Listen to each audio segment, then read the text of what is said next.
Blog Talk Radio. Welcome to Voices for Change 2.0, the only podcast that focuses on mental health while mixing in movies, music, books, sports, and pop culture. Here are your hosts, Rebecca and Joe Lombardo.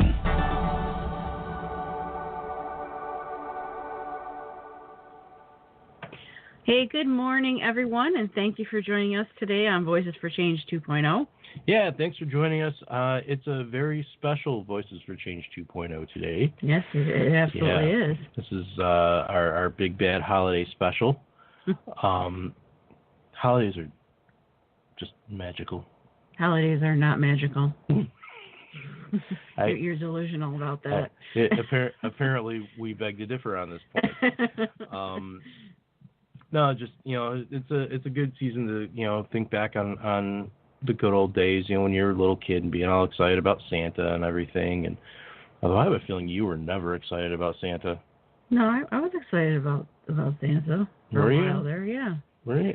I can't knowing how you feel about Santa now. And ladies and gentlemen of the jury, you should see how this woman berates the fat man in the red coat. But I'm just not a fan of Santa. That's all. How can you not be a fan of Santa? I was a fan until I found out he was fake. Isn't that how it goes for everybody? Did you just say Santa's not real? Yeah, I sure did. Blasphemer! You are getting cold. Oh, how dare you? Underwear and socks. Underwear and socks. You're getting. Well, you might be getting that anyway, but I put a call into the fat man. So. Okay. But stop calling him that. All right, I'll stop calling him that. But no, this is a great time of year. I mean, it's I don't know about the rest of you guys and where y'all live, but for us, we've got a radio station that this time of year usually starts. I think now they do it like right around the middle of November. All they play is Christmas music, 24/7. It used to start on November 1st. It did, and I think they had a backlash on that. Yeah, and that's why they moved it. It was pretty rough.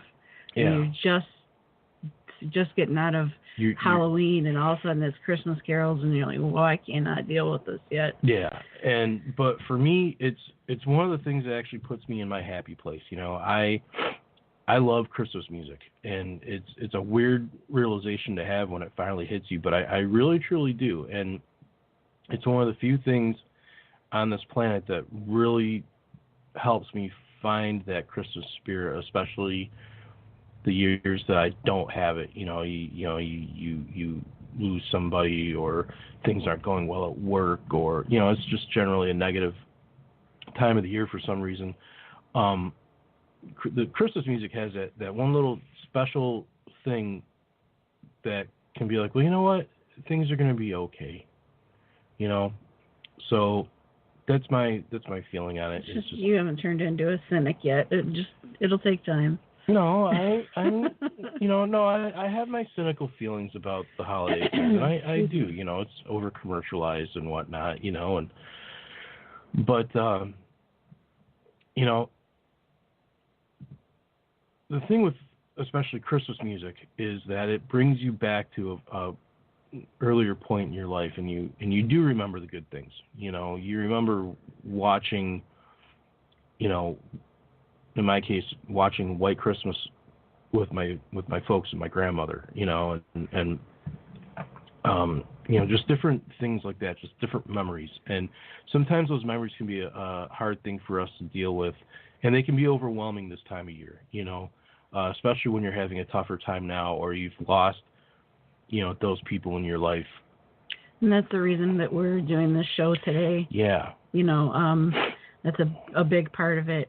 It's our second annual Keep Talking Mental Health podcast. Mm-hmm. And we just really wanted to get this out there before, it's officially Christmas and New Year's and everything, when people really start to feel alone. It starts to hit right around now too. Yeah. Where you have that realization, you're like, what am I going to do for the holiday? Or, man, I wish this person was here to celebrate with me this year. Or, any number of thoughts that can go through your head. It's we're hoping that the things that we discussed today and the people that we discuss these things with can help put a bit of a brighter spin on the holiday season for you, especially if you're struggling. And if you are struggling, don't be afraid to reach out to people. Don't isolate yourself. Yeah, whatever you do, don't isolate yourself for sure. It's that's just going to make it worse. Yeah. Believe me, I'm a pro at the isolation game, and it's hard to break the habit, but once you do, things really do start to become better for you. So. Mm-hmm. Yeah. So. And I'm losing my voice already. We've been talking for 5 minutes. Yeah. Wow. Well done, you. Yeah. Well done, me. All right. So today, like we said, is a special day for us, and we are really, really grateful to have you join our second annual Keep Talking Mental Health podcast. Yes. We have got 3 amazing guests today. Yes, through the miracle of electricity, we have 3 guests. The wonders of modern technology. Yeah, there you go. Thanks Alexander Graham Bell. That's what I was looking for. Yeah, modern wonders. They will be a fantastic addition to the conversation. I'm certain of that, or I wouldn't have picked them. Yep, a fun time will be had by all, and you better strap in. This is a 2-hour show, so yes, definitely. Put on your feed bag and get yourself put your feet up, get a beer. Yep, I don't know about getting a beer, but get your big gulp of beverage of your choice. All right, so please welcome to the show Anjanette Page, Aubrey Good, and Erica Memmering. Hello. Hi. Hello. Hello, ladies. Yes, that's right, folks. It's me and a bunch of chicks. How's it going? Lucky you. Lucky me. I am telling you what, there are a lot of guys out there that envy me right now, as well they should, because in addition to sitting next to my beautiful wife, I have 3 wonderful women that I'm talking to that are just y'all are great. Outstanding. Yes. Thank you. Very special to us. So. Absolutely. Absolutely. So what we would like to do to start off the show is have each of you sort of give a little bit of a background on yourself, just to give people a feel for who they're listening to, and then we can jump into the questions after that. But we'll go alphabetical order and have Anjanette start, and just take just a couple minutes, nothing long or extensive, just give us a little bit of fill us in a little bit on your background. Sounds good. So I'm Anjanette Page, and since I was young, I battled with depression and anxiety. I can't remember a time where I didn't battle with those in one form or another. I also had other emotional, mental health symptoms, but I didn't really realize that I had them. I kind of thought it was just normal. And I thought that until in 2017, I went into psychosis, and I ended up being hospitalized a couple of different times. And I was diagnosed with bipolar 1. That was kind of, the big eye-opener for me, and I got to look back on my life and go, oh, so much of this makes sense now, where it didn't before.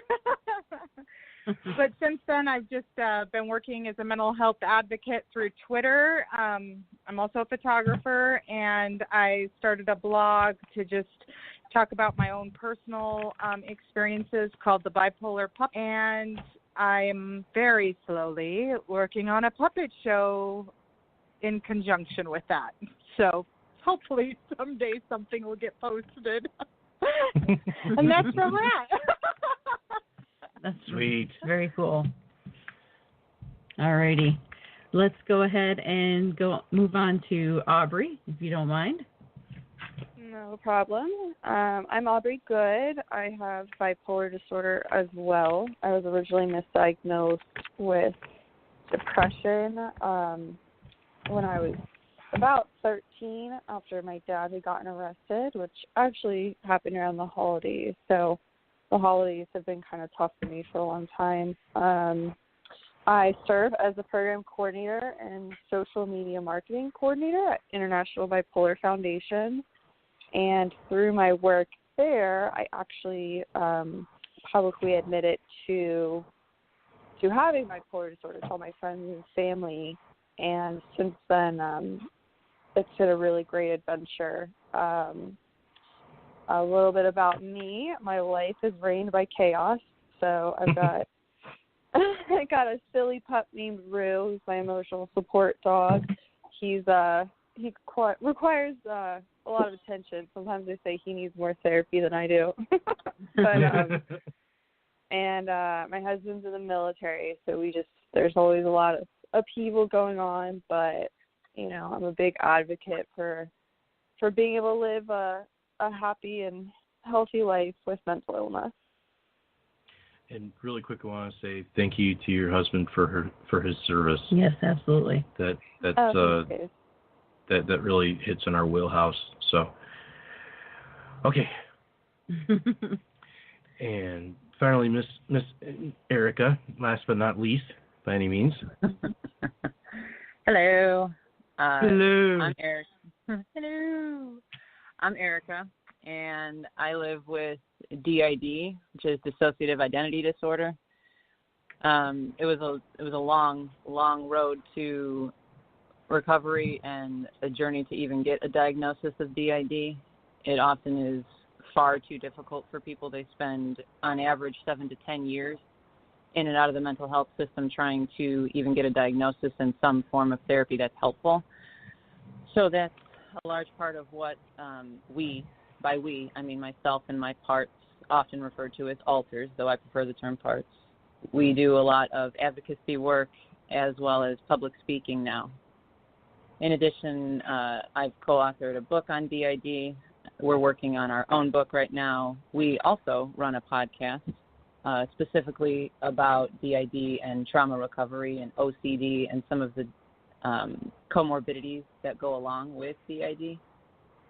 So we are kind of a jack of all trades and do a little bit of everything within the mental health community, but largely we're focusing on the podcast right now and the public speaking engagements, which was exciting because this year the Living DID course that I wrote and some of the talks that we do where we go and do these different public speaking engagements to clinicians and community leaders, it just went international in October. I was up in Canada, so that was really exciting.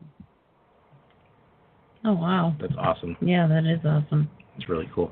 Well, again, and I said this before the show started, but thank you so much, ladies, for joining us today. Thank you. Good night. No, I'm kidding. We're so happy to have you on, and the kind of the basis of this particular show is, like we had said, the holidays are a difficult time, and we're kind of looking for, different ways to make it easier, make it better, have it go more smoothly. And that's kind of the overall theme of what we're talking about today. Yeah.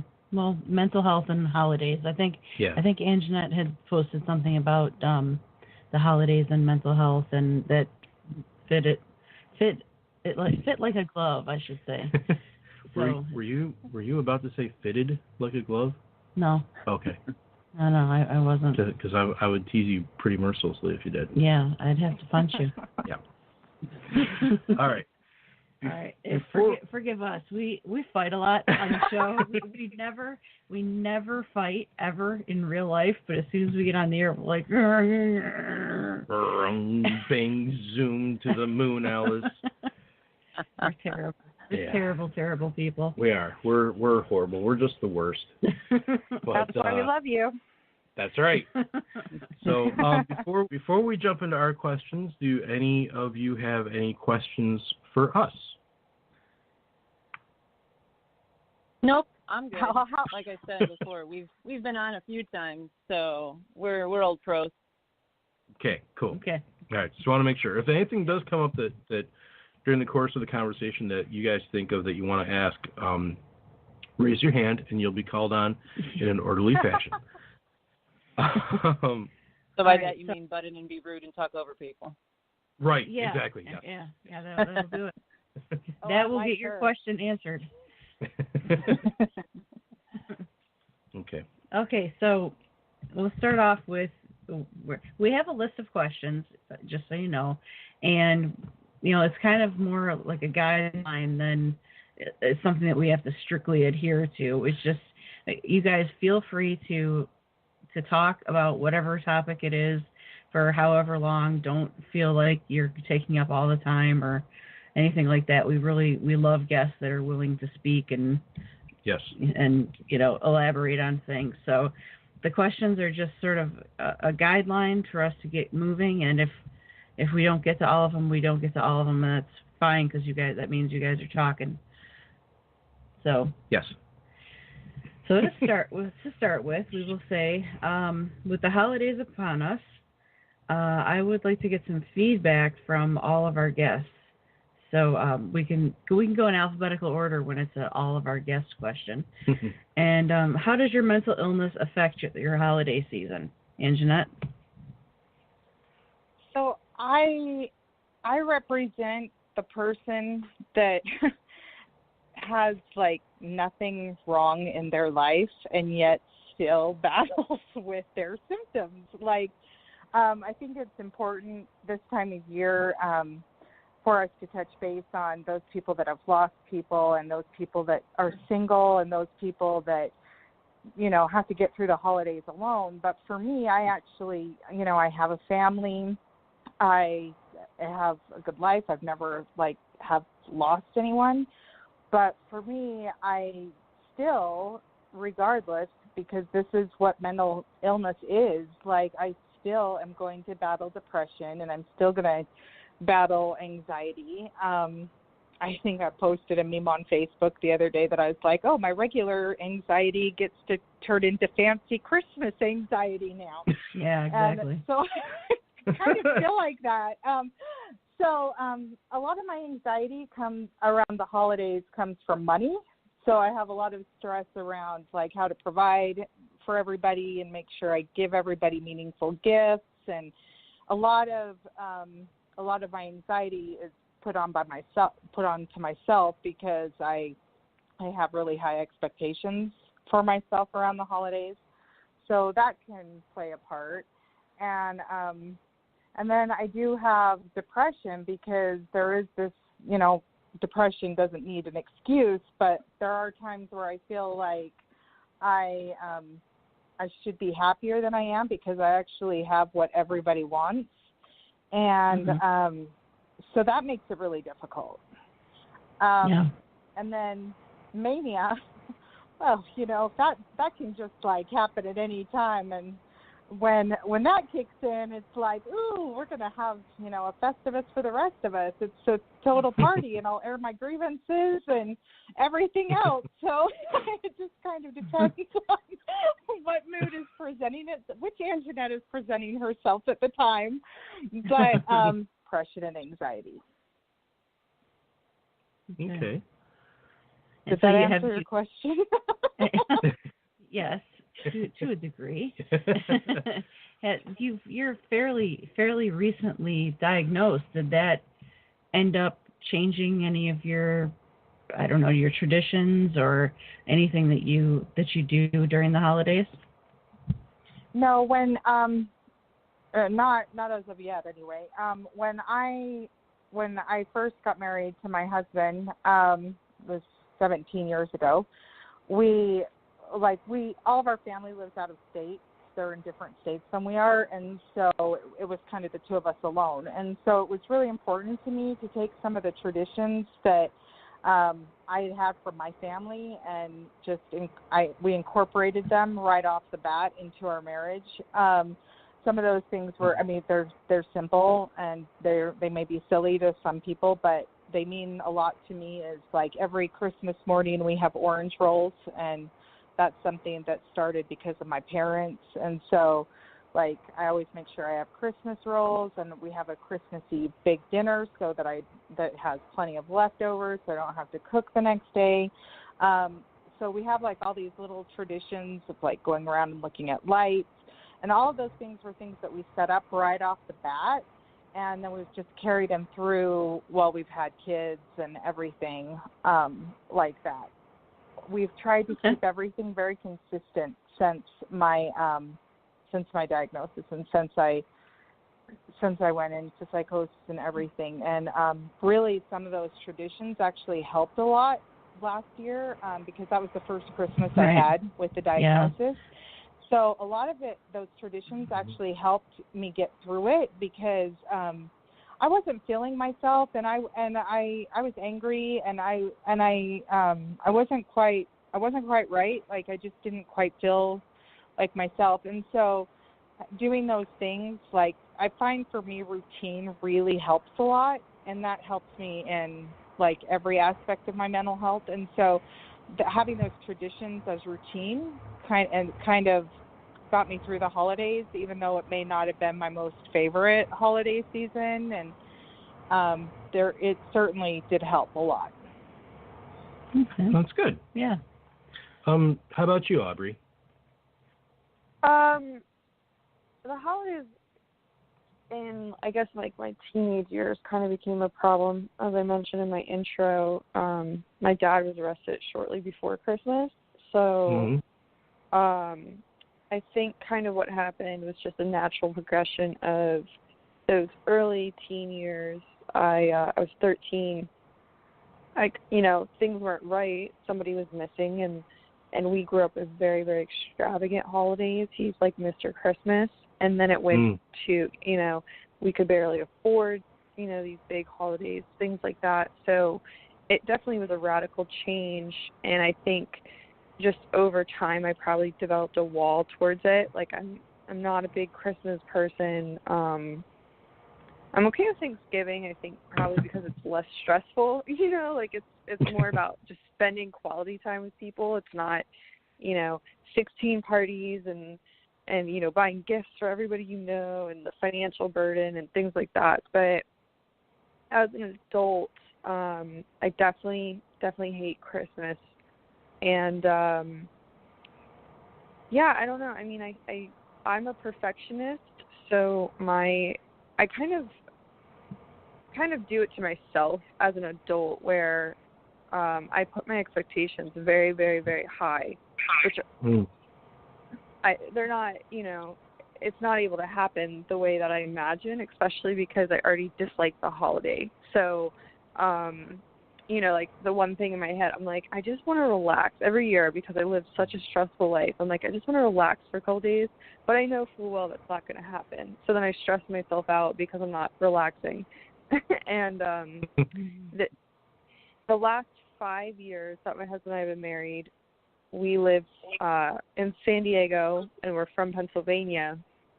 So we haven't gone back for the holidays to just kind of, save ourselves the financial struggle and save ourselves the headache. But this year, we are going because my little brother decided to get married like 4 days before Christmas.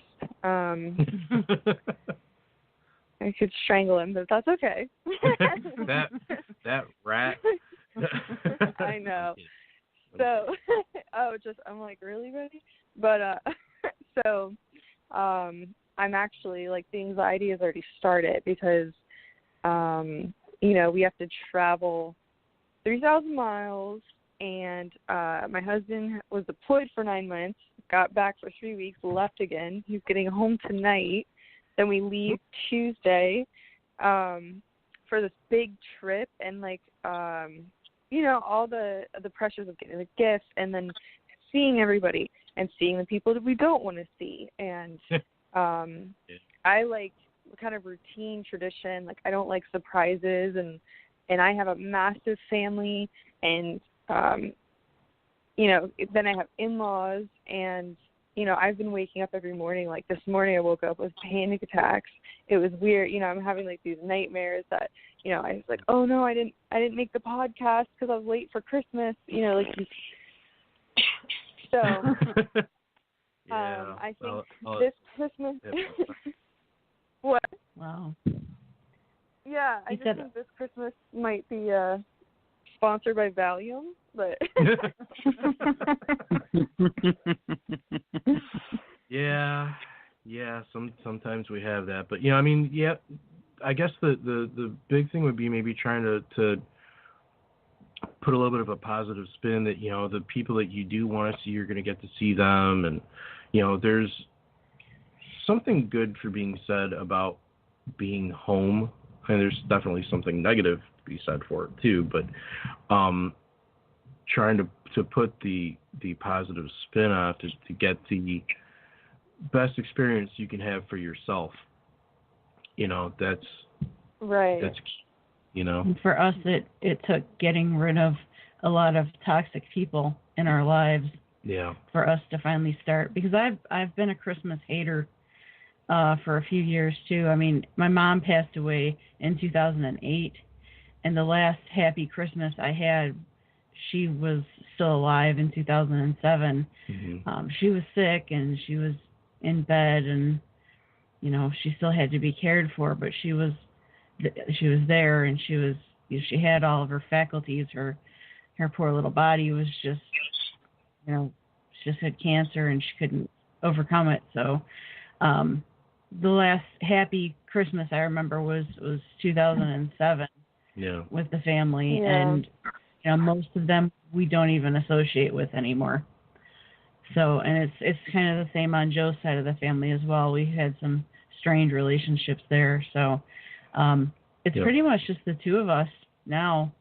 With my dad passing, it's just us, and we have Joe's mom over, and that's about it. That's about it, really. And really, we every year we come up with a new idea for a new tradition that we want to start. It doesn't always follow through. Like, we were supposed to put the tree up on Thanksgiving Day, and that didn't we happen. didn't.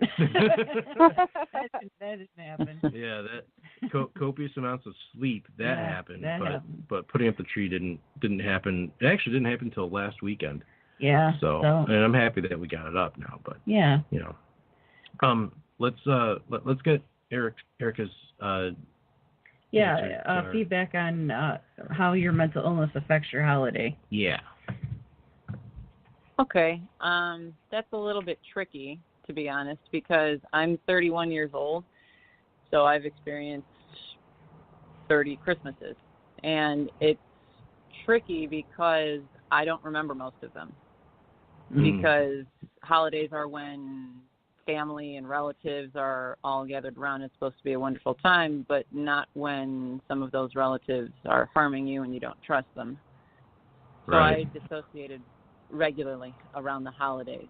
And now most of the relatives that we did or do like, they're gone now. My little brother, that's one of my only memories of Christmas, like one of my own full memories of Christmas was waking him up and having him go wake my parents up because they wouldn't get mad at him because of the excitement of Christmas, as a kid and that sort of thing. So I would go and make coffee around 7, 8 years old, and then he was about 2, so he would go wake them up. And that's really my only memory of Christmas. But he's passed away now. So Christmas is a very, very tricky time of year. And truly, 30 Christmases, and that's really the only thing that I remember about it. Wow. It's very strange to experience that and have that realization. And we've done intensive therapy for the last almost 6 years now, so it's strange to be like, okay, that is true then. I don't have some, because for years I thought I was going to have a doctor tell me that I had some inoperable brain tumor or something, but it wasn't that. It was DID, which is why there were heavy degrees of amnesia in a sense. So for me, Christmas just kind of was another day that happened around me. It was another time of year that happened around me, and there were lots of lights and lots of packages and wrapping things and that type of thing. But even now, we're safe. We have our own home with my husband and our dogs and ferrets and all the madness of that. But I often just realize that, oh, okay, the Christmas tree's up and the decorations are done and the house is clean. So that's nice, but I don't really remember doing it ever. Okay. I now know, because of therapy, though, I now know more about what goes on in my day-to-day life, because intensive therapy is a big help with DID. But I don't really remember a whole lot about Christmases, and I often just tell people throughout my entire life, I've said, well, I don't remember that, but I believe you. Yeah. Sounds familiar. Yeah. And that, in a sense, anyway. Yeah. And that's just true of the holidays. It's not that I hate them or like them. It's just another day to me. Right. So just to be clear for our listeners, tell them what DID stands for. DID is dissociative identity disorder, and it is a trauma-based disorder that stems from severe repeat trauma in early childhood. Before the age of 6, it comes to be developed, however you'd like to say that, when developmental milestones in children, when like your typical attachments, so you're forming attachments and bonds with people when you're young, and your brain is beginning to form who you're going to be before the age of 6, because it's a clean slate as a child. When the development gets interrupted repeatedly by trauma, different parts of the brain, in a sense, it's how I explain it to people, develop separately into separate identities. Personalities, people call them alters, but it's the presence of 2 or more distinct personality states, according to the DSM. Okay. So I explained that very clinically. I apologize. Oh, no, no problem. There's nothing to apologize for. Now, for many, many years, it was looked on and it was called multiple personality disorder. Am I right about that? Yeah. Yeah, that was what it was previously known as. That's not an actual diagnosis anymore. Okay. Because it's not a personality disorder, it's a trauma-based disorder. So they classify it under its own heading as a dissociative disorder, because you're dissociating that out-of-body experience. The standard of typical dissociation for any person day to day, people dissociate. Your brain can't absorb everything that occurs throughout the day. So you're driving on a long trip, you don't remember every mile marker you go past. Right. It's that type of thing. But with DID, it's severe into the extreme of that. So I'll go, when I was younger, there's years of my life that I don't remember. Oh. Well, on that note, we better take our first break. Yeah. Merry depressing Christmas, everyone. No, you're fine. It's good. We're all good. So yeah, we are gonna take our first break. It has nothing to do with what we were just talking about. We got the notification a little while ago about taking a break, and we wanted to let you guys go first. So don't worry, it's not because of you. Yeah. Yeah. Don't get a complex. We're good. We're gonna be listening to My Reclamation from Sam Harris, and we will catch you guys on the other side of this. Stay tuned. When the river is too wide to cross and the water is raging too fast, when we see the destination but cannot make our way, we will build a bridge of brotherhood and cross the river at last. When the air is cold and black with haze, and the fog of condemnation burns our eyes, when the shadows of oppression keep us hidden from the sun, you can climb upon my shoulders until we reach the skies, for it is not enough to want it, need it, and deserving doesn't make it true. I believe hate fails and love prevails. Take a stand, demand justice overdue, singing no.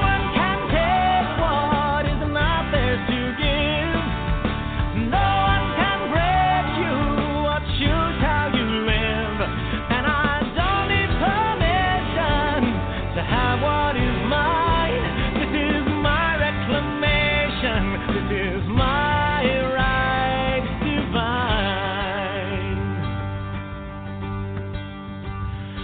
I am weary of hostility, and I am saddened by the ugliness of fear.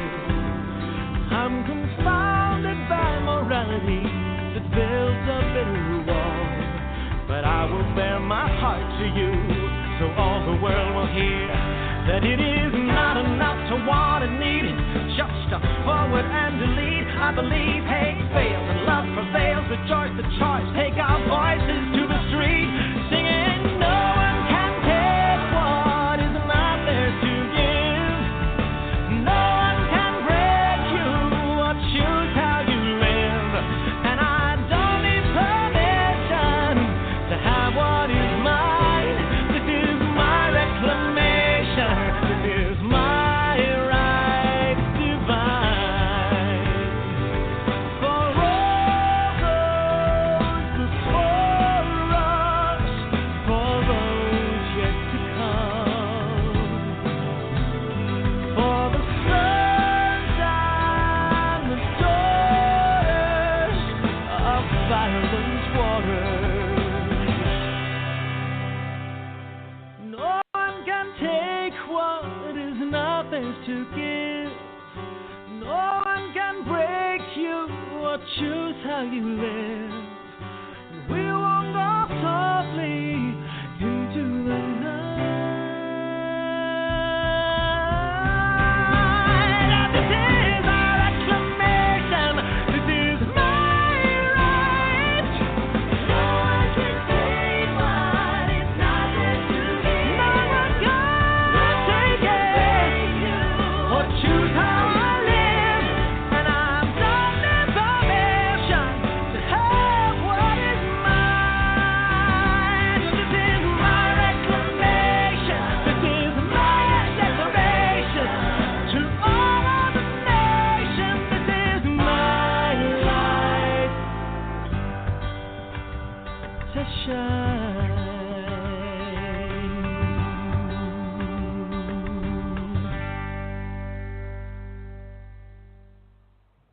Hey, welcome back to Voices for Change 2.0. I'm Joe. She's Rebecca.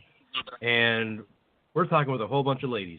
It's a whole bunch of chicks. A bunch of chicks. It's kind of funny that song came in. We heard the last few minutes of it.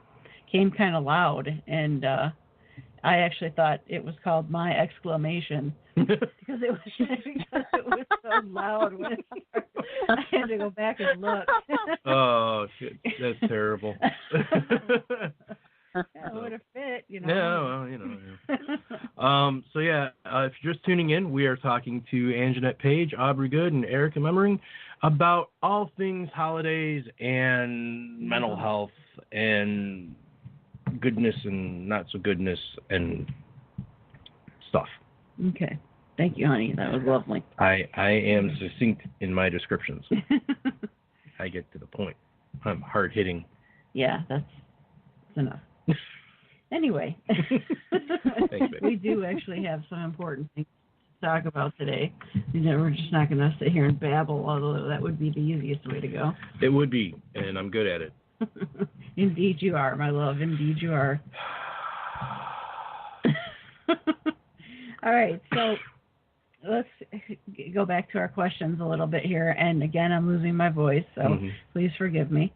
So talk to us a little bit about, I know all three of you have completely different memories or perceptions on Christmas as a whole, but do any of you have any type of traditions that help you get through when you're struggling with whatever it is that you're currently dealing with? Do you have traditions that help you get through those things? Let's start with Aubrey on that one. Yeah. Not really. Because of like the, I guess, the instability of my husband's career and things, and being away from family, we haven't really stuck to any we haven't had to stick to traditions, I guess. I've actually kind of been lucky because if I don't feel like doing anything, we can just stay home and not do anything. You know, being in San Diego, that looks like going to the beach usually. Like, we'll go to the beach and have a picnic. And Christmas Eve is a big holiday for my family, so we just, you know, substitute that. We'd go to, like, a new restaurant or, you know, a really nice restaurant every Christmas Eve. And then there's a place called Balboa Park, and they have this Whoville tree because they do the Grinch play. And, like, our tradition every year is to go do our dinner and then go to the Whoville tree and get a picture. But, you know, we're going back east this year, so I'm like, oh, I guess we don't really have traditions. So I think until we're rooted, you know, it's kind of hard to make anything concrete, but I think it's just kind of coming down to knowing myself best. Like, if I'm not feeling right, I'm trying to get better at not forcing myself to do things because I just get agitated, and then by the time the holiday's over and I have to go back to work, I'm just so flustered. So, you know, that's kind of my only mental health tradition, I guess you could say, is just trying to figure out what's going to cause me the least anxiety and run with it. Right. Okay. That's a solid answer. Yeah, that makes sense for sure. Yeah. What about you, Erica?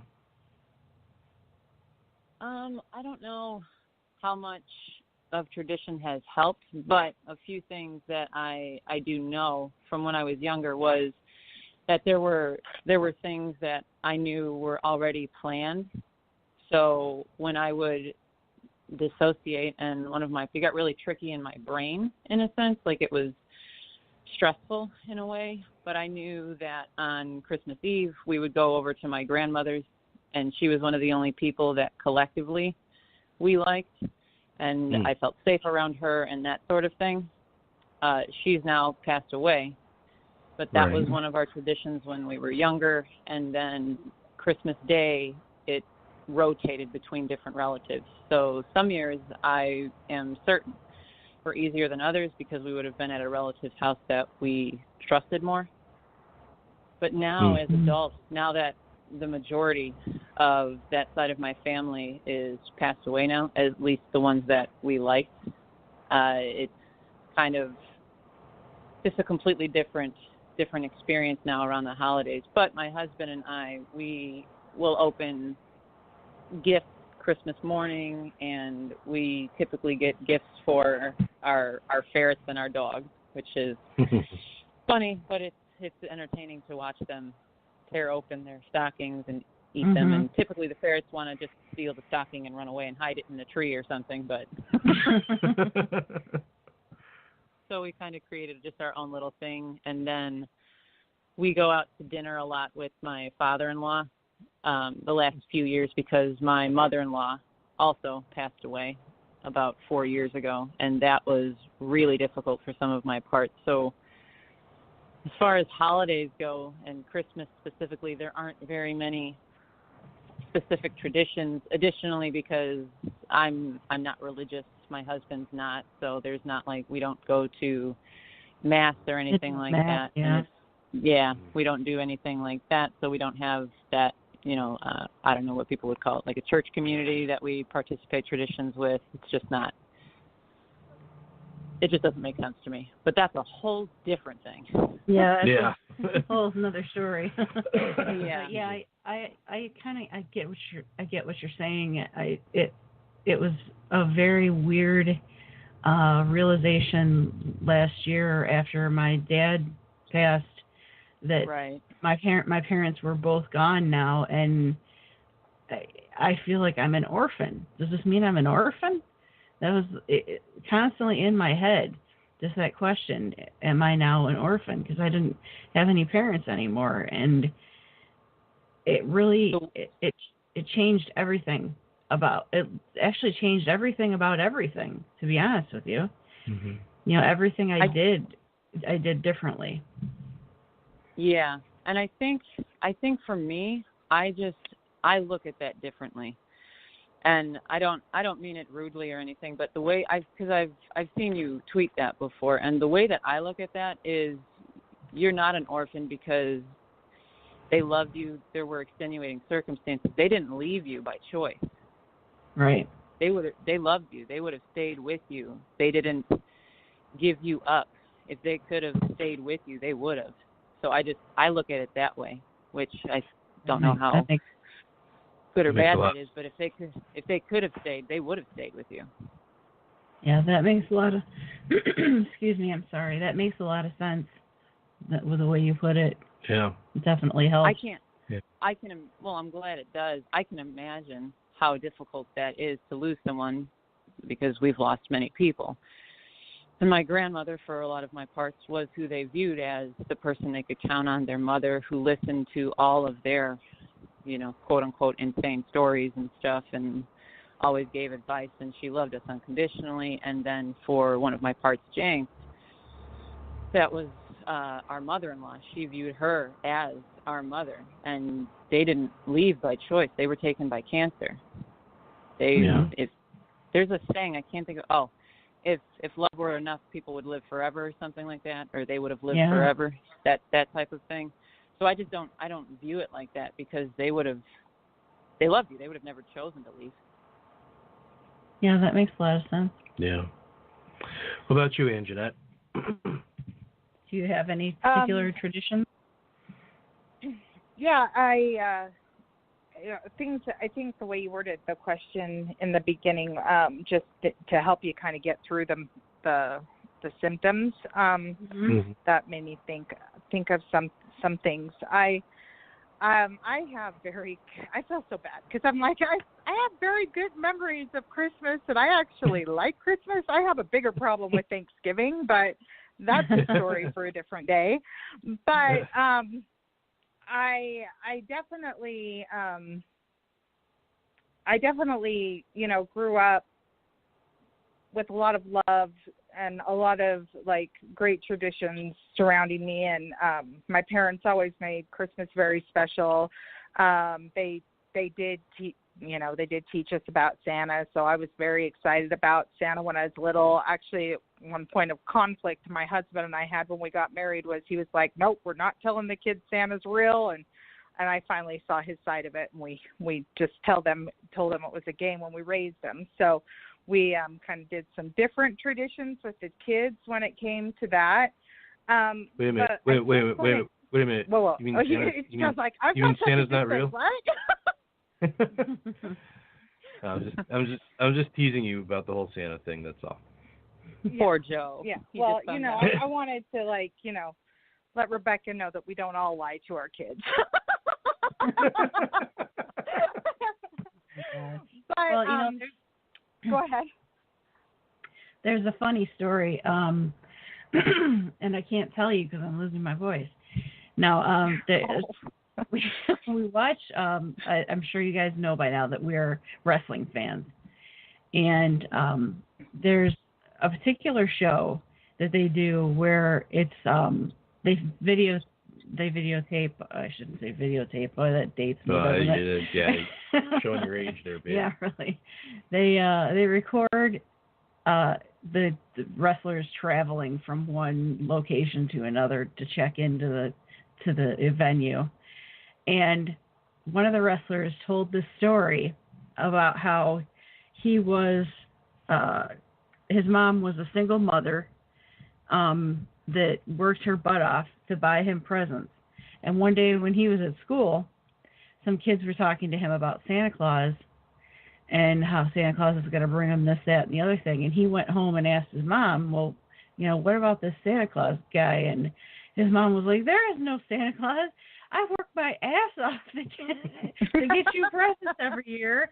Yeah, I'm not going to give the credit to some moron. And just went on and on and on. I thought it was genius. I really did. I was dead set that was the best way to handle the situation when it's time to tell the kids that Santa Claus doesn't exist anymore. Tell them it's been you the whole time. We told the kids from the get-go that it was a game that we played, and if they didn't play the game, then they didn't get any presents. And part of the game is not ruining the game for other people because they play it differently. That's pretty good. Yeah. Yeah, so a little insight to our parenting there. But as far as like traditions I have for myself to help get me out of a funk, because I get depressed, and I love Christmas and I want to feel good at Christmas time. So I always make sure that the Christmas decorations are up pretty close after Thanksgiving, if not like the day after, like. And because I like to just enjoy the decorations being up, and then I can, if I'm starting to feel depressed, I'll put on Christmas shows, I'll drink tea, I'm by myself a lot. I'm a professional photographer, so the majority of my work is during the summer, and I'm usually like doing it, you know, here and there on a weekend, and then the rest of the time is spent at home with the kids. And so, and they don't care about me. They ignore me now. So, I spend a lot of, I know, no, it's true. It's true. That, like, they're in those like preteen years now. They don't want anything to do with me. So, I do spend a lot of time by myself, and that can be hard on my depression because I isolate a lot. So I've kind of had to find ways of making myself feel, surrounded by the Christmas spirit, or whatever you want to say, on my own. So a lot of my traditions are to do things that are just for me. So like, and a lot of it involves like watching White Christmas or Holiday Inn or all of these other Christmas movies. And so I'll do stuff like that. I'll have like a night where I like have eggnog, and because I'm really watching what I eat and drink, and so I don't usually do something like that. But I'll have like a glass of eggnog while I sit by the tree. You know, things like that. They're simple, but they do help. Another thing that really helps me is to like, traditionally I do something like some sort of letter on Facebook to my friends and family that just says why I'm thankful for each of them. Anything like that where I can get outside of my own head and really start thinking about other people. Those things are very helpful. Traditionally, around the holidays, we've tried to take in what I'd call strays, those people that don't have anywhere to go. And I have this really big heart, and I hate the idea of anyone being alone on Christmas. So we try to invite people over that may not have a place to go, and we try to make it special for them by like having a stocking for them and having them spend the day with us and eat with us, and those are the types of things that really make the holidays special to me. To me, it's more about the community of surrounding myself with people I love and care about than anything else. If I could just take the whole gift giving thing out of the equation and for the actual holiday itself, I mean, I love to give gifts, but I'd rather them be anonymous throughout the year and not have to have the pressure of so-and-so thinking, you know, I need to get this gift for this person and this person because they're getting one for me. I don't like any of that. So if I can, I don't like that. And I told you that, like, financial burdens on me, like, really, like, shake up my anxiety. So sometimes I'll even, like, go to my friends and be like, all right, I love you, but what I want for Christmas more than anything this year is no gift exchange. And they'll be like, sweet, we don't have to gift exchange. That's totally fine. Saves me some money. It's great. Or I'll say, how about we do Christmas in July, you know, when I actually have income because of wedding season. But I look for ways of spending time with people more than ways of giving gifts. And then I do also try to do a secret Santa every year. It's I won't give away all my secrets because if anyone that knows this is listening, then they'll know it's me. But I do try to do something that is something that is special.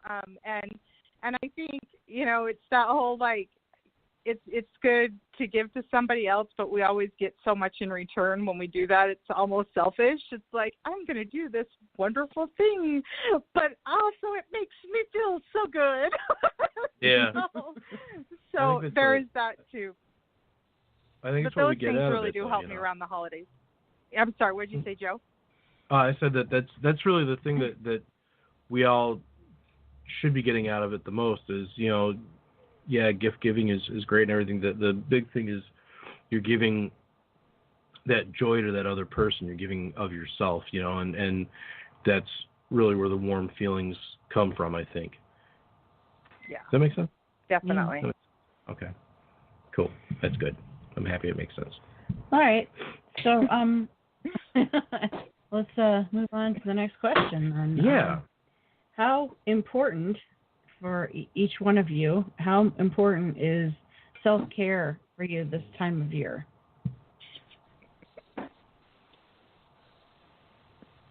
I'm laughing because I'm like, it's everything. It's super important.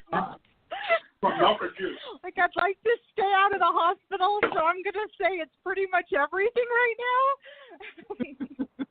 now. Okay. How about Aubrey? How about you? Yeah, no, I love self-care. I think that having like a whole like group of things that help you is better than kind of like some people say, oh, well, bath, calm me down. Okay, well, if you're in the middle of your aunt's living room and you're stressed out, you can't go take a bath and come back and say, oh, But you could, but they'll look at you funny. Yeah. So they take your Christmas gift back. But yeah. So I think having like things that you can do in multiple situations are helpful. Like for me, aromatherapy is huge. So I carry John says I'm like Mary Poppins, my purse, because I just have everything in there, and I'll just like pull out lavender and be like, oh, you're stressed? Here's some lavender. Dab it on your forehead. Or oh, super stressed, here, take I carry like CBD gummies. Okay. CBD gummies, no THC, because THC makes me manic. But the CBD gummies really help. Or sometimes if I don't like the conversation, or if I'm feeling really stressed with like the social interaction, like if there's a dog there, I'll just sit there and pet the dog. Just little things like that. If you just have a couple tools that you can find in any situation, it really, you can do self-care in the moment that you're not feeling well and not really have people notice that you're doing it.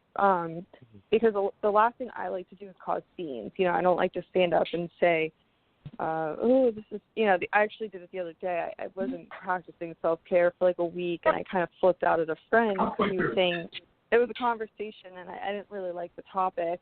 So I snapped, and I never snap, and everybody was just so shocked, and I was so embarrassed. And I said, if I had just sat there and practiced breathing while he was talking or pet their dog, I probably wouldn't have done that. So it's just kind of, working with what you've got in that situation.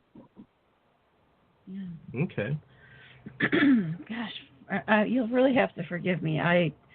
It's been a kind of an ongoing issue that I lose my voice every time we do the show, and I try to stay hydrated and everything, but it's not helping. So have you tried honey, like drinking honey?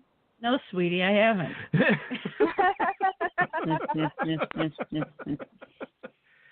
You beat me to the punch on that one. No, I haven't tried honey. I'm not a huge honey person. Oh, yeah. Oh, they. Sorry. Sorry about That's that. fine. She gets on me about my jokes. No, Lord. It's fine. It's 8:30 or no, it's 9 now. I haven't had coffee, so it took me a minute to be like, huh? And I'm like, oh.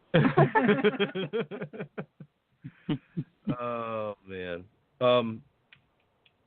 What about you, Erica, on self-care? I think for me it's a little different, and that's probably just because of the way that I view things. I don't go into certain situations or days thinking, okay, this is happening, so now I need to practice self-care. I just look at it as maintaining my own health. Okay. Because it's just a little different to me. like the taking care of myself, making sure that on a hard day, some days I know that because for just a quick trigger warning, bathrooms are triggering to us. So taking a shower some days, brushing my teeth some days, or looking in a mirror and brushing my hair is a very difficult thing. However, as a functioning adult and member of society, it is up to me, myself, and my responsibility to care for myself. If I can't take a shower one day, I don't beat myself up about it. It's just what occurred that day, and the next day I do better. As far as maintaining, I have different things that I carry with me. A friend of mine, she's actually a really talented artist, she made us this like clay stone. It fits right in my pocket. It's textured. It's really comforting to kind of rub that and then count the different sections of it, because there's different grooves and different pattern on it. So I count these different pieces, but I try not to let that go beyond and delve into OCD tendencies. So I count it in a different way than my compulsions would be. So there's there's different things like that. And then, you know, a lot of people know, if you follow me on Twitter, that I do a lot of different crochet things, and then I spend time with my animals, and that is more a grounding exercise for me. But I guess it's just a difference for me and the we in me, that we just view things a little differently. There are certain things that I have to do. If I don't get them done, then I didn't get them done that day, and then it's up to me to make sure I get them done the next day. But I don't really view that as self-care. I look at it as being a functioning human. Okay. Yeah, I really need to get to a point where I can say that to myself. You know, I go through almost daily where I excuse me, I can't get a whole list of things done or even anything on the list done, and I am overcome by this guilt and just blah, and that blah, blah, blah. That I think is the problem, is then people look at it like, well, I couldn't even do self-care today. I've seen people say that type of thing a lot, and I think as some of you know, I'm pretty blunt, so I don't mean it rudely, but I think that's a little ridiculous to put that on yourself. Yeah. Because it's just another thing now that is supposed to be positive, you know, taking a bath and just taking time for yourself, reading a book, having a glass of wine. I think a lot of the problem is that people get away and don't often realize what is quote unquote normal or typical human maintenance, in a sense. And I know I explain things strangely sometimes, but I look at it as that and not a failure, because I know that a lot of people get stuck in the failures of, well, I didn't get out of bed today. Right, but as a person, that's what you needed that day. You needed to remain in bed that day. I don't look at it as a failure. I look at it as just another part of being who you are as a person. Yep, I've tried to explain that to her in similar ways. You know, it's like, you know, you didn't get such and such done maybe, but you know, this is what your body needed for today. You know, exactly. Right, and that can differ from day to day. So when I've seen a lot of people set up like lists for themselves, like, okay, Monday, I'm going to make sure that I shower every Monday morning and that I eat breakfast at 8 a.m., I eat lunch at noon, and I eat dinner at 5 or 6 p.m. You're also living a life. That's not possible to do. Things occur in life that you can't predict or you can't maintain. There's emergencies. Sometimes for us, sleep is a big trigger as well, as, like I said earlier, just using a bathroom. You can't go anywhere, just about anywhere in the world, they have a bathroom. But it's up to me to maintain that and understand that, okay, so if I go out, there's different things that I'll repeat to myself in my head and to my parts collectively, because I'm not the one who panics about it. I have a part that panics about it. So it's just, would that be classified as self-care or just what I need to do to function as a person? It's not good or bad. It's not your experience, but it's mine, and you have different experiences because, you know, sometimes you can't get out of bed. That doesn't mean that you're failing at being a person. That's what you needed that day. Right. Exactly. I didn't, but you did. You, I imagine, don't have a panic attack every time you walk by a bathroom, but that's what I need to do to maintain my life and live how I want to. I want to Yep. live in a more healthy manner. So that's what I need to do. It's different from what you need, though. Definitely learning a lot from you guys. This has been a very important conversation so far. Enlightening. Yeah, very enlightening. So, that said, we're going to pause the conversation for another break. So you guys can go and do what you need to do. We'll catch you on the other side of Stephen Davis, The Street Where You Live. Yes.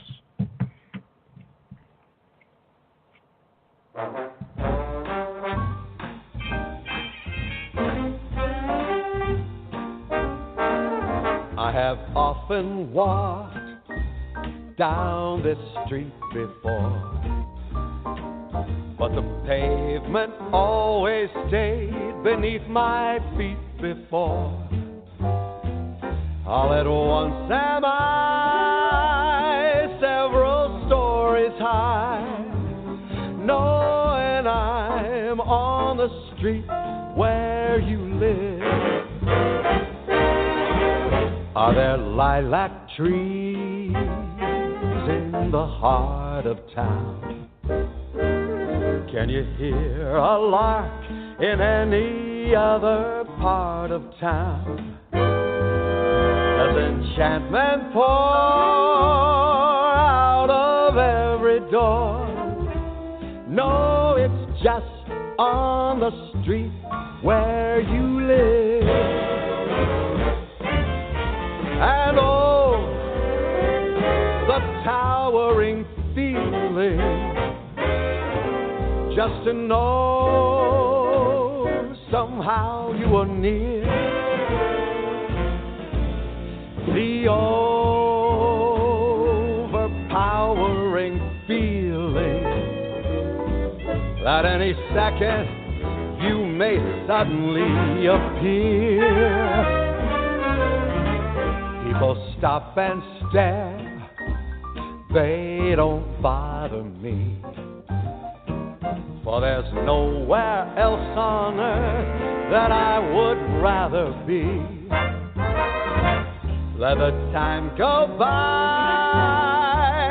I won't care if I can be here on the street where you live.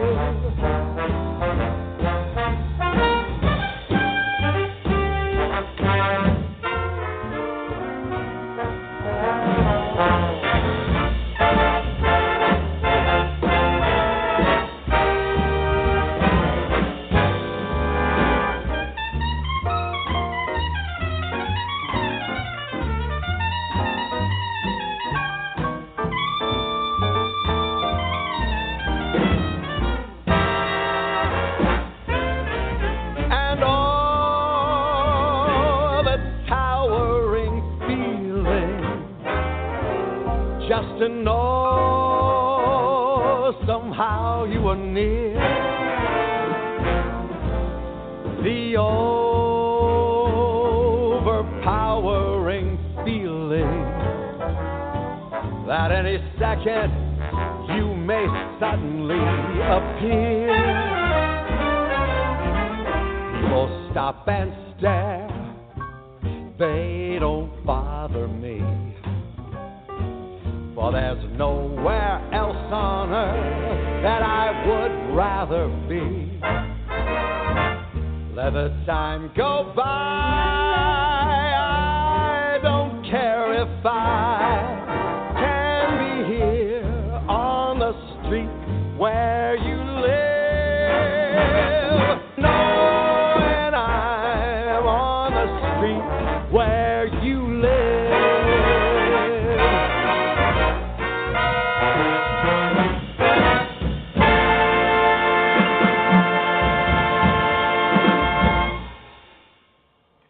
Boy, they don't write them like that anymore, do they? No. That's awesome. Love that. Welcome back to Voices for Change 2.0. Indeed. You have myself and Joe here, and along with Anjanette Page, Aubrey Good, and Erica Memmering. Yeah. We are very excited to have them here for this extended conversation. We're going into hour 2 now. Yeah. Which is exciting for us. It's a daunting task, but we gladly embrace it. Absolutely. Hello, ladies. Hello. That's pretty cool when you can do that. Yeah, when all three of them do it at the same time, it's pretty funny. Yeah, love that. We're like an out-of-tune orchestra. Feeling kind of studly over here, so that's awesome for me. So, why don't you guys tell us what your goals are for the new year, if you've got any already. I mean, not your New Year's resolutions. I know that's kind of cheesy now, and nobody really does it anyway. But if you actually have solid, hardcore goals or plans that have already been set, why don't you fill us in on that? And we'll start with Anjanette. Of course, start with me. Alphabetical order always, my friend. We're evil that way. Yeah, I can tell. So I actually have a lot of hope for 2019 because I have hope it'll be better than this year. This was actually a really hard year for me, just really challenging mentally. I had a lot of things going on in my personal life, and we're not going to cry because that's going to be annoying. But it's been, and I'm an ugly crier, and I know you won't see it, but it's just good to know. I'm an ugly crier too, sister.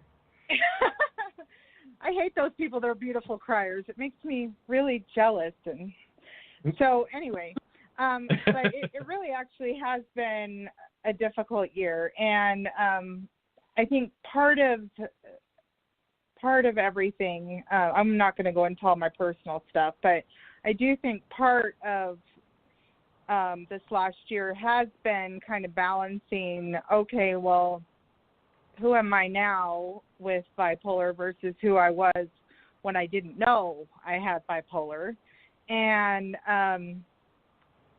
what does that mean for my career, and what does that mean for what I really want to do, and so I've done photography for 14 years, and I'm burnt out. I mean, I'll just say it straight out.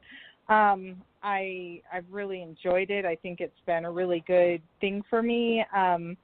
But it's definitely taking its toll on me, my mental health, like especially in the wedding industry, because they're such high stress situations. And all the time and all day long, everyone is at their peak on emotions, and I'm very empathetic, and I tend to take on more than I need to when it comes to other people's feelings. And so just, it's been very challenging, to say the least. Since the psychosis, my brain chemistry definitely has changed in some regards, and I can tell because things that I could handle when those stressful events came up, they just kind of are a little bit more over the top for me now. So I have to balance really well and really be careful about what I'm taking. So I'm really been focusing for this next year on what I want to do with my career. I don't think that it's going to remain centered in photography. I really would like to actually have it centered in mental health. So I did apply to a school here to become a peer specialist, and I'm hoping I get in. But if not, I'm just going to keep volunteering until I do. So I really would like to give back to the community, and I feel like I've gotten so much help from other people, and I think that I would really like to help other people, and that's really what it comes down to for me. I think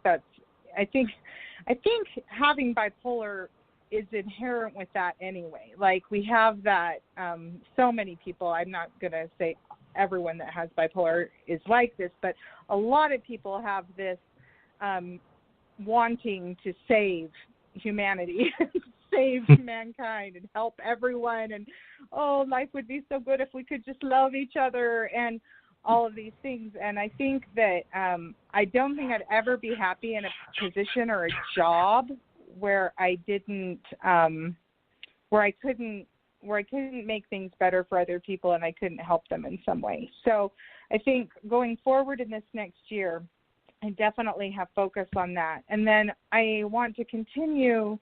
I loved what Erica said about self-goals. I thought that was, self-care. I thought that was incredibly well stated. And I think it's so important to have things that are just what you do each day. And I think those are kind of my biggest goals, is just to like maintain this healthy lifestyle that I've tried to set up for myself within the last year and a half. Once I was diagnosed with bipolar, like it took me about 4 months to kind of get my bearings on it. It took a lot of like help from the Keep Talking Mental Health hashtag on Twitter and everything like that. But but about 4 months after that, I was like, no, we're not going to let this define me. I'm not doing this. I'm taking control of my life, and now I can take control because I know something about myself that I didn't before. And so I've always struggled with my weight. I've always struggled with using food as self-medication. And so I actually joined WW, which was formerly known as Weight Watchers. And since joining them, I've lost 78 pounds within this last year and a half. And I'm continuing to lose. I've had a couple of hiccups the last couple months with some personal issues and stuff, but I keep coming back to it because I've really just changed my mindset on how I deal with food and how I deal with exercising. And now it's not really about the losing of the weight as much as it is about maintaining the best mental health I can. Because I know if I exercise every morning, if I do it, if I maintain my routine, then the rest of the day I have less depression. And that's worth the hour I have to talk myself into each morning, but it's worth it. So a lot of my goals are in regards to trying to keep the mental health stuff going for myself. Very cool. Yeah, definitely. Very cool. I wish you all the best with that. I'm doing an online course. I've been a little bit slow with it lately, just for, obvious reasons. My brother passing away and just all sorts of different things. But yeah, you've had a lot going on. Yeah, for sure. But it's let's see if I can find where it's Peer Support Specialist Workbook I have here. And it's through a website called CASAT, CASAT. And it's a very minimal charge. I don't remember how much it was, but it wasn't expensive at all. And they give you all the paperwork, and you go on, you watch videos, and answer questions, and then at the end of it, you submit your workbook to them, and they let you know whether or not you're considered a support specialist or not. So yeah, that's great. I will definitely look into that. Yeah, I'll send you the thing later on. But yeah, it's easy to get through it. It's not super boring or super right. like have hardcore technical terms kind of thing. It's definitely worth the time. So I'll send you the information on that. I definitely think it would be a good career move for me. So that's really what I'm leaning towards. So we're hopeful. Yeah, and you know what? I'm envious of you because I'm doing it more or less as a way to help myself. I know that sounds kind of selfish, but it's a way to not at all. A way to help myself and process things that are going on with me. And the added bonus is that I could probably help somebody else. But right. I'm not the type of person that can, get up every day and go and, volunteer here or do a speech here or, that kind of thing. I have really, really bad, agoraphobia and social anxiety, Right. that I have not been able to overcome. So I didn't want to go all the way through taking, an expensive course and No, I immersing can completely myself. understand that. Yeah. So, all right. Well, next let's move on to Aubrey. We haven't talked to her in a little while. What are you thinking about for 2019? Yes, wake up. I know. I'm listening. I'm awake. I'm here. Bueller. Rue. Hey. Oh, that excited Rue, huh? He's like, oh, time to play. Not yet, buddy. We're still on the podcast. Yeah, 2019, I mean, it's going to be hard to top 2018. I think that this year was the best year of my life, with the exception of my husband being gone from me forever. Wow, that's great. You're the first person I've heard say that, and that's really inspiring. Inspiring that you're the first person out of all the people that I talked to say that 2018 was good for you. Yeah, I mean, maybe it was I hit a lucky streak or something. But I mean, I got a unique experience. We've talked about this before, but with John being gone, it kind of let me have me time, and not be selfish about it. Because when you're married or you have kids, even having a dog, you don't really get alone time ever again. So no, that's for sure. So to have 9 months to really just say, hey, I'm going to do my thing and figure out what works best for me. I really dove into my health. I'm very sensitive to medication. So this year, unfortunately, the lithium's made me physically ill a bunch. But I was able to go combine my medicine and then go see a naturopath doctor who's been helping with my diet and all the natural ways to overcome those physical side effects. And ultimately, I just think I'm a lot healthier. But so for 2019, I think that I want to continue, looking for the most healthy way to live, but also just shed some of the harder things. I kind of live in the past a little bit. I have a really hard time being present and right now and moving forward to the future. So I'd like to get a little less bogged down by the past because it just influences so much of what I do. And another thing is that I've just lived my entire life. I'm from a very sarcastic, cynical, strong personality family, and then you couple it with bipolar disorder, and I just feel like I have a very negative disposition naturally. This year I've had to kind of force myself to be more positive, and it's working, slowly. I still, when somebody says something to me, the first thought in my mind is to go to the worst case scenario, but I'm getting better at being positive and not in a fake way, just genuinely, because I dwell. So if I sit in the negative thoughts I have, I work myself up. So I don't want people to think the positive thinking it's not me trying to BS anything. It's because I'm not healthy when I'm just sitting here negative, everything, because I get explosive, and then I guess the other thing is, I just need to get a little bit better about balancing a full-time job in mental health.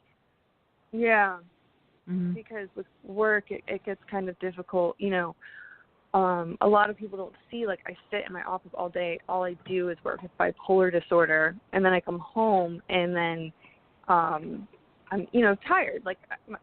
Naturally, I just don't really want to deal with it, but it really, for a couple of months, it was wearing down on me. I'm like, how do people live like this? Because my whole day was bipolar. I became hyper self-aware where everything I did, the other day I said I snapped on a friend, and instant thought was, oh my God, I'm manic. Why? The holidays are starting. And my friend was like, dude, you're just tired. Chill out. And so I need to get better at knowing, even if it is a little hypomania, you don't always have to prescribe it right then and there and say, oh, you're being manic. Okay, you need to simmer down. It's sometimes, I forget that not normal people, but people without mental illness they go through these ups and downs too. Right. So just those little things, like focusing on that. I'm speaking at the International Society of Bipolar Disorders Conference in Australia in March. So that's exciting. Wow. Yeah, I'm so excited. So I'm trying to get a little bit better about articulating what I feel. I try to always speak from my anecdotal viewpoint and make that known, like, this is my feeling, this is my experience, these are my opinions on how to make change, because I'm very different from everybody else. All three of us on the show all of us on the show right now, we're so different. Mm-hmm. And the four of us that have the three of us that have bipolar, and then Erica, like, we all have so many different lifestyles and ways of handling these things. So, I just try to listen to everybody without judgment. I was always kind of a judgmental person, so that's been a big thing to overcome in 2018 and in 2019. I just want to continue on not judging, accepting people for where they're at, how they handle things, and then never trying to force my lifestyle and the way I handle myself onto others going through the same thing. Yeah, I think that's really important. Yeah.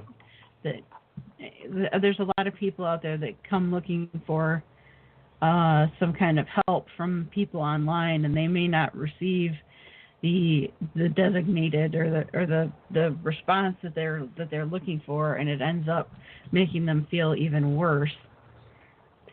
Because they didn't get the help that they wanted. And I've actually seen that happen. People come on and they'll say, such and such happened to me.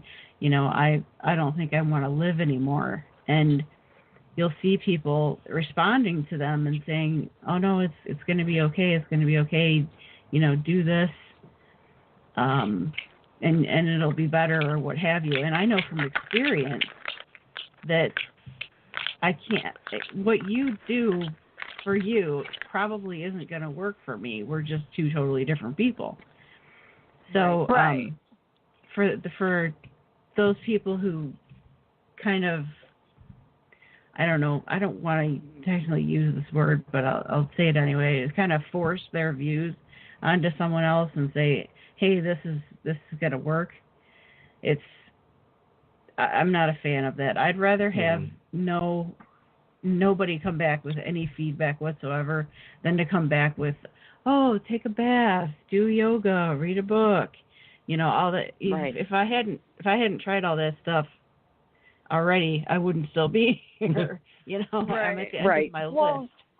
I think, like, the thing I've learned with my job is that sometimes people, like, I get people who call us at work, and we're not a helpline, but I never turn people down, because people will call and they'll say they have a question. Like, I had a guy call the other day and was, asked me a question about going to nursing school with bipolar, something that has nothing to do with, like, what we do as a foundation.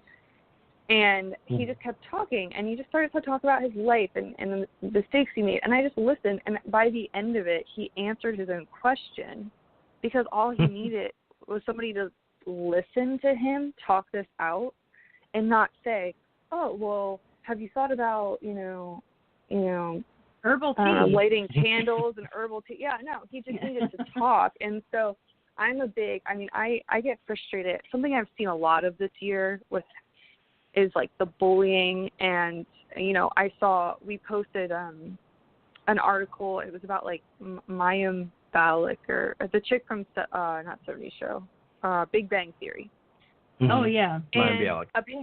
Apparently she has depression, and she, I guess, made controversial statements about, like, feminism, which I don't know what they are, so I can't talk on it. But in the comments, people with bipolar are commenting, well, screw her, like, forget her, because she said terrible things, so she deserves to be depressed. And I'm like, whoa. Yeah. Like, if you have mental illness, you should not be wishing other people to have mental illness because you don't agree with them, or, you shouldn't be bullying people. If somebody's doing well, like I'm doing very well for myself, and some people might not agree. Let's say drinking. Like I drink moderately, but some people say, oh, you shouldn't do that at all. Okay, thank you for your input, but if I want to have a glass of wine so I don't strangle everybody at Christmas, Yeah. I'm going to do it. If I don't, those murders are on you. No, I'm just kidding. The blood is on your hands. The blood of the innocents is on your hands because I could not have a tasty beverage. Yeah. Right. No, but yeah, that's it, and that's exactly it. Is people are so quick to, put everything inside their own framework that nobody knows how to step outside themselves for a minute and look at a situation, objectively or rationally. And now I'm losing my voice. Thanks, babe. Sure. Thanks for passing that on. Whatever I can do to help. You guys are on the other side of the line. It's not contagious, I promise.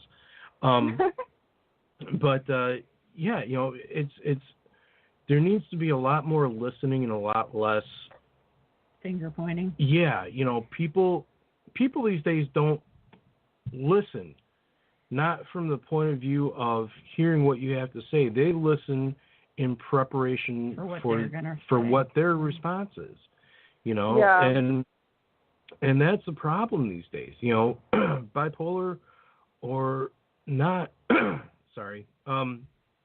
Any kind of mental illness involved or not, people in general don't take the time to listen or have compassion. That's an issue regardless of if you're man or woman, gay or straight, black, white, or whatever. All sorts of different things. We need to care more. It's funny. I saw that, I don't know, Dr. Phil or some television thing many years ago where they were speaking about how you have to start listening to everything that is being said and not start formulating what your response is before the other person's even finished talking. And I was getting into an argument with my mom. God bless her, I swear. And she started just talking over me, and I thought to myself, well, let me see if I can use this little trick I just learned. And I explained to her, I said, you're not listening to me, you're just figuring out what you're going to say to me. And that woman stopped and looked at me like I offended her ancestors, and and turned around and walked out of the room and didn't speak to me for a whole day. So you kind of have to really be careful who you let into your little secret society of what your views are and what not, because it doesn't always work. Yeah, no, I agree. I mean, I'm fortunate in work. If you talk to me while I'm at work, it's a little bit different because I have protocol I need to follow, obviously, because I'm representing the organization, not myself. But, like, if you're talking to me on Twitter and you're being, like, a royal a-hole, like, I'm doing that for fun. Like, I have, unlike you guys, like, I don't have podcast blogs, anything that, I need to really grow. Like, I'm just on there having a good time. So, when I see people I'm like, hey, like, settle down now. Like, and I remember one person, I unfriended them or whatever because they were just, like, saying, like, and they didn't mean to. They were saying, like, kind of not, like, anytime I said something they didn't agree with the way I phrased it, they would kind of, like, criticize it. And so I just unfriended them, and they sent me a message and said, well, why would you do that? And I said, well, Hurston, but this is Twitter. We don't really know each other, and you're not being very good for my mental health when you're not letting me live my life and, like, tell you, like, this is how I am, this is what I do. We can't all be the same. We can't all be uniform. And the person's like, oh, okay.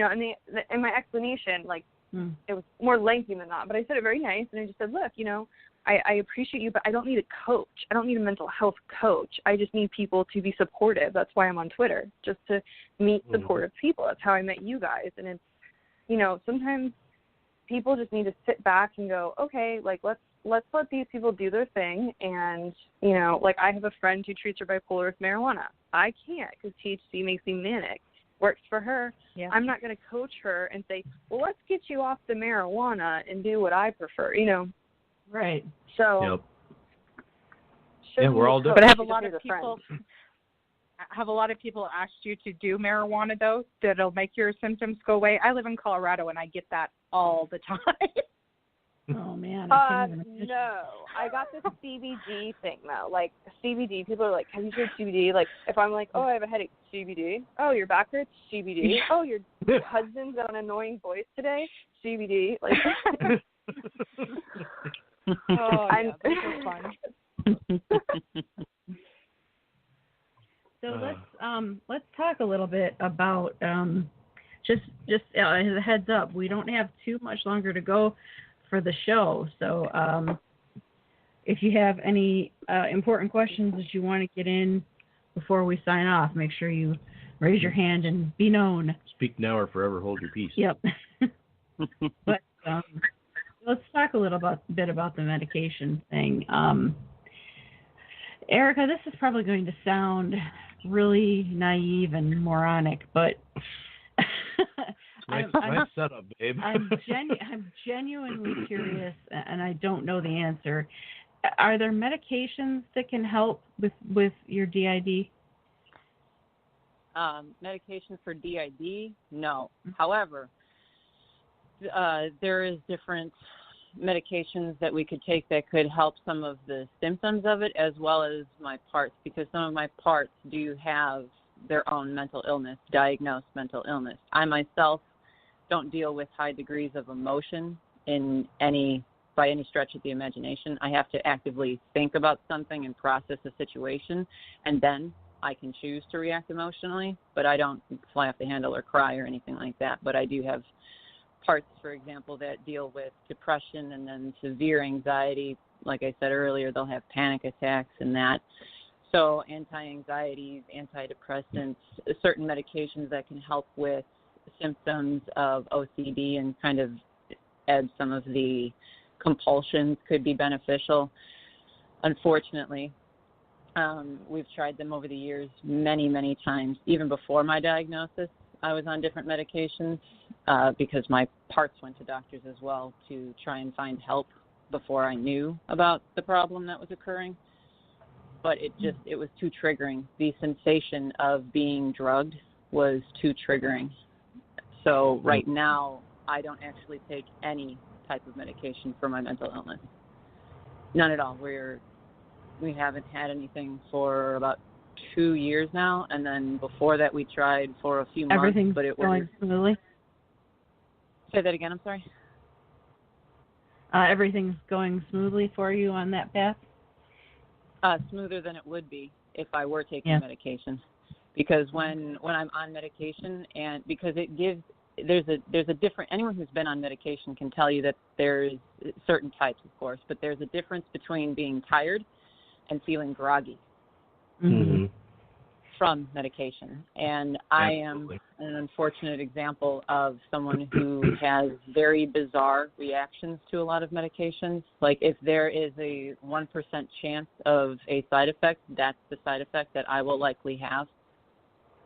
There was some pain medication I had taken years ago, and it was like 2.9% of people experienced their throat closing.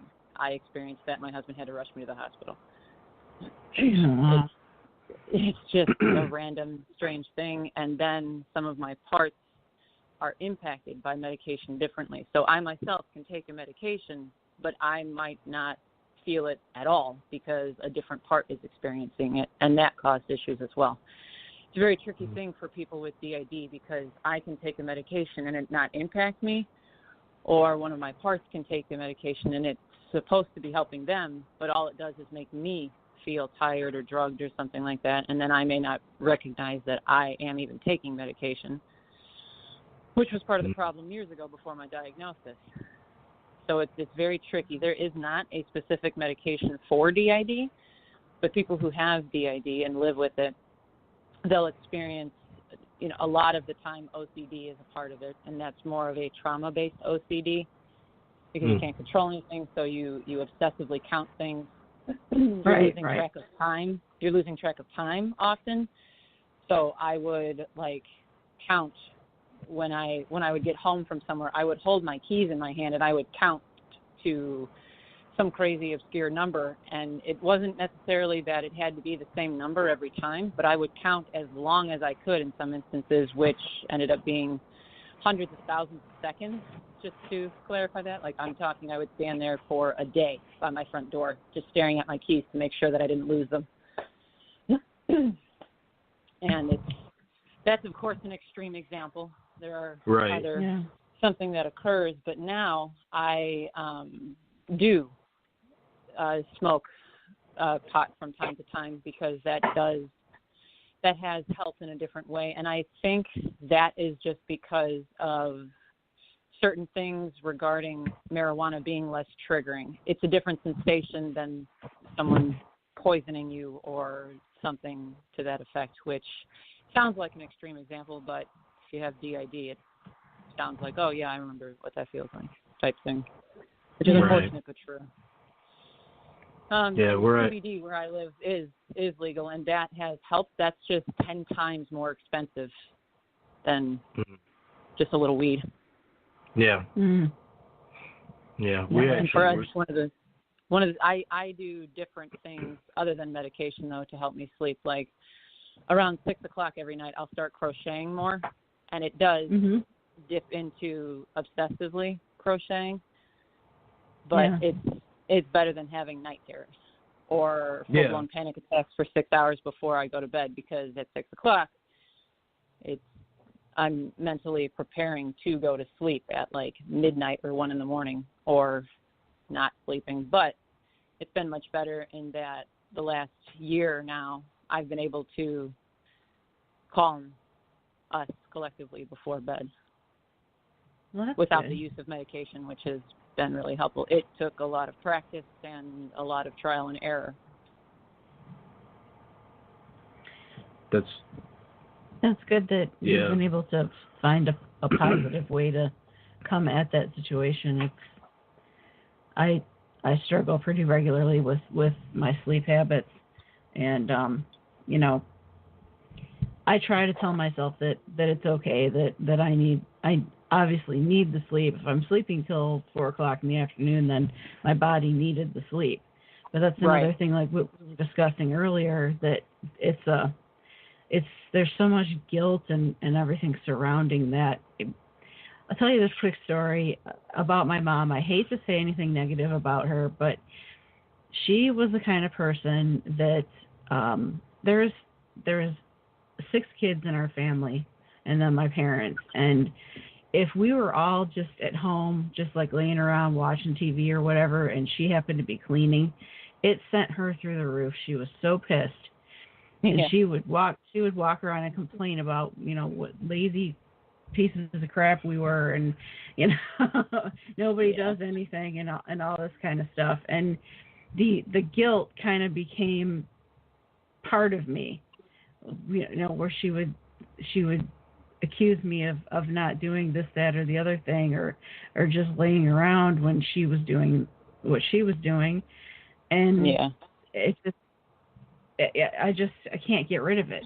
Even to this day, my mom has passed. She passed in 2008. I still can't get rid of the notion that if I don't get up right now and get all this stuff done, then I'm a failure or a burden or just a blob.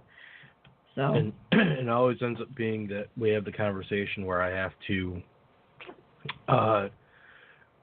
articulate to Beck that no, you're not a failure, you're not a waste of space, you're not this, you're not that. You didn't get sleep last night, so you're sleeping till 4 p.m. That makes sense. Right. It happens, and there's, again, and I reinforce this to her, and I've told her this for the last 17 years, is that, the only thing I expect her to do is to love me. I don't care housework gets done or not, things get cleaned or whatever, they'll get done sooner or later. She'll eventually feel good enough to do them, or I'll do them. But stuff gets done. It's all details. It doesn't, in the grand scheme of things, it doesn't matter. And I think sometimes it gets through and sometimes it doesn't. And, it is what it is. So you take every day as it comes. And that's what I have to tell her. Yeah, you'd think I would pick up on it by now, but no, you got to keep beating me over the head with that, and one of these days. Yep, I'm going to keep beating you over the head. With that sort of thing, it becomes, sorry, my doggy. With that sort of guilt becomes a habit for a lot of people. Yeah. It's like you get this overwhelming sense of whatever it is, unworthiness or guilt, shame, you should have done more, and then I imagine that it gets heightened some because now she's passed, so in some instances you feel that you owe it to her to do better or some such nonsense like that. It's and I don't funny. mean it rudely. I don't mean it rudely, but it's nonsense that you're experiencing that. What I mean is that I know a lot of my parts deal with guilt because of certain things that we've dealt with, and I myself don't, because I always wonder, well, why? Because I know more as years have gone by, and then I know more about some of my relatives and stuff, so I know why they acted the way they did. Yeah. So maybe they just were having a bad day or, whatever, or the other extremes that it could have been. I just always want to know why certain people behave the way they do. And sometimes it's more interesting than others, but... And it's funny because, for me, I was brought up Catholic, so you're ingrained with a good dose of guilt when you're brought up Catholic. Automatically. It's a prerequisite to be Catholic. Mormon here. And, yeah. And Mormon. the thing is, and it's funny because the guilt that Beck displays, you would swear that she was brought up Catholic, and she wasn't, but she'd have a good healthy dose of it if she was. I'm telling you. So, trying to. Whoa, hello. So sorry, he's very passionate about this topic. Clearly. He had to share his opinion.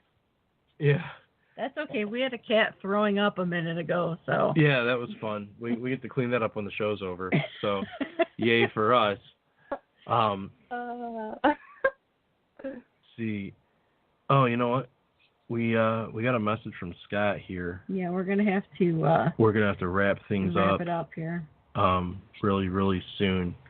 Yeah. Is there anything? Well, we've got 15 minutes. Yeah, but look when he sent it. Yeah, he sent it 2 minutes ago. Well, let's just go. Let's just do what I said we're gonna do. We're gonna do what I said. Oh, okay. Hush. Yes, all right. dear. Do any of you have questions or comments or anything that you wanted to get across to the audience on the show? Either holiday related or not. Yeah. Like well, you want I know. To ask I know questions for them. Sorry. I was waiting for that to happen sometime during the show. Oh, It was pretty good. I didn't specify a person's name, so how about Erica? Why don't you start? Sure. Sorry. So, well, I was taking a sip of water, and of course, that's when you asked me to go first. There's always got to be something when we're on. There's always something goofy that happens. Yeah. So that's for kind of our us, yeah. So for us, we launched our podcast the beginning of October, and it's going really good. So that's something that's been encouraging. You can find it anywhere just about that you listen to podcasts. It's on over a dozen platforms now. It's the We and Me podcast. You can also find us on Twitter at the We and Me. We do a lot of public speaking, so that's something that we're looking forward to in the new year, is that we're going to be working more with NAMI Chicago, the CPD as well, the Chicago Police Department. And then, of course, continuing our Living DID talks. I know we might be down in Florida for the DID conference that they have down there in February, and then we're supposed to be going to Toronto in June for a mental health symposium that's being put together right now. We've got a lot of different things going on, so if anybody ever had questions or comments, if they're looking to find out more about DID, we are very open about it, so you can feel free to email us through our blog, theweandme.com, or tweet us your questions, and we can answer more on an individual basis that way. But really, my goal over the coming years is to become irrelevant. I don't want people who are younger generations, for example, I don't want them to have to do what we do because people miss DID, they're misdiagnosed. So I want to become irrelevant. I want the work we do to not be necessary within the next 10 years. We set up longer-term goals, not year by year, typically. Okay. Aubrey, how about you? Yeah. I guess I'll take a second to plug International Bipolar Foundation and just let everybody know that that is a free resource. And I think it's a great resource. I work there because it significantly helps me in my life. And if I didn't believe in it, I wouldn't have accepted a job there. We are looking for more people to contribute their stories. Since I got on board, my number one goal was to diversify the stories we share. I didn't want to just share the straight and narrow stuff. I want people to talk about their different life experiences or different opinions on things or different things like that, because it's important, because kind of what Eric was saying, people miss diagnoses, and a lot of times it's because they're looking for the, by the book textbook definition. And I think the majority of us don't fit those definitions. I know I certainly don't. I'm not the classic textbook example of bipolar, and so people didn't catch it for a very long time. And I think the more people who hear diverse stories, the more people can relate. You can find somebody to relate to when you read our blogs or listen to our webinars, and it's somebody's story. So, I really encourage everybody to check us out, and I'm the program coordinator and the social media, so if you contact us, you're most likely talking to me. And I'm really passionate about that, and Rue is as well. This show is sponsored by the pets, apparently. Yeah, it always is. But yeah, other than that, I, just hope everybody has the best holiday they can have, or get through it. Pray for me. Send your thoughts and prayers that I survive my mother-in-law. You'll be. That's a job for wine. But yeah, and if anybody wants to chat and get to know me, I am on Twitter. It's just my personal account. And like I said, I don't have a blog or podcast or anything. I'm just kind of there chatting. A lot of times I like to ask questions and just get people's opinions. So if you don't really like to see posing ideas and things, probably not my Twitter, because I'm kind of an instigator for that. But I'm just here to love and support everybody and bring some hope. Bring some hope into the lives of all of us with mental illness. Yay. Yeah, that's a good way to end that. And and Jeanette, how about you briefly fill us in on what your next step is? I know we talked about it a little bit, but yeah, you can find me on Twitter, Anginette. It's ANGINET. No one ever knows how to spell my name. So you can find me there. You can also find me under the Bipolar Puppet, which may be a little easier to remember. You can also find my website, which is anginette.com. You can also connect there through the Bipolar Puppet. So you have ways of finding me. Really, what I'm working on is sharing my story, hoping to be a voice for other people. My story very much relates to people who don't even necessarily know or anything about or understand mental health disorders or anything, because I lived 40 years of my life without realizing I had one. So it's so my story very much was eye-opening for me, but I want it to be it for other people as well. And then we'll continue to work on the puppets, because the puppets, they have their voices. They need to be heard. That sounds good. They will not be ignored. They will not be ignored. Well, we are going to have to wrap it up. We just wanted to remind everybody really quickly that if you're on Twitter, well, you can use it on other formats too, but on Twitter it works the best. You want to reach out to us or to anyone in the mental health community, use hashtag KeepTalkingMH. That's a little hashtag that I started that's kind of taken off. Yeah, it's kind of taken off, and many people are using it, and I try my best to retweet everything that gets tweeted under that. Sometimes I can't catch up, but I try my best, and it's like Anjanette was saying, she found good people to talk to because of that hashtag, and that makes me feel really good. I've worked really hard to get it out there. So by all means, go. If you're especially on Twitter, do a search for hashtag KeepTalkingMH, and more often than not, you will find some good quality people here in the mental health community to talk to. It's a good way to connect. Beck retweets that hashtag as much as she can. I do the same thing. It's a good community, and we're lucky to have them. Yes, and we were lucky to have you all three ladies you guys on the show today. We wouldn't even have you guys if it weren't for the mental health community on Twitter. So it's very, very important to us.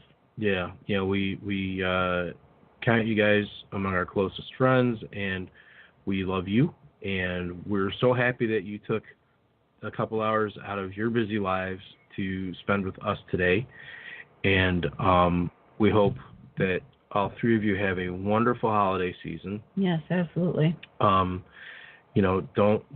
get overwhelmed if you can help it, and just remember, when all else fails, you got a couple of groovy people in Detroit that love you. Absolutely. Oh, really important too. We're off next week, so we will not have a show next week. We are taking that off for the holiday. Yeah, so enjoy what you can with who you can.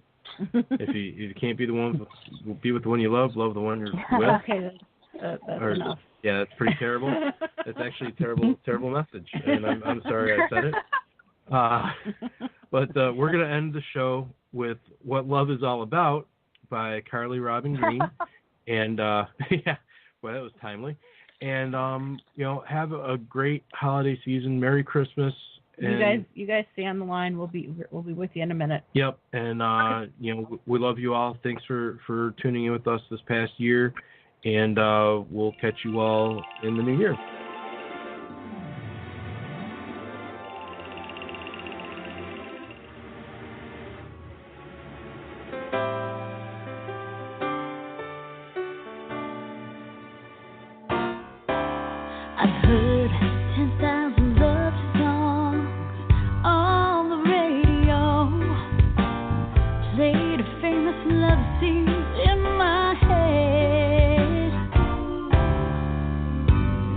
Imagine it's someone beside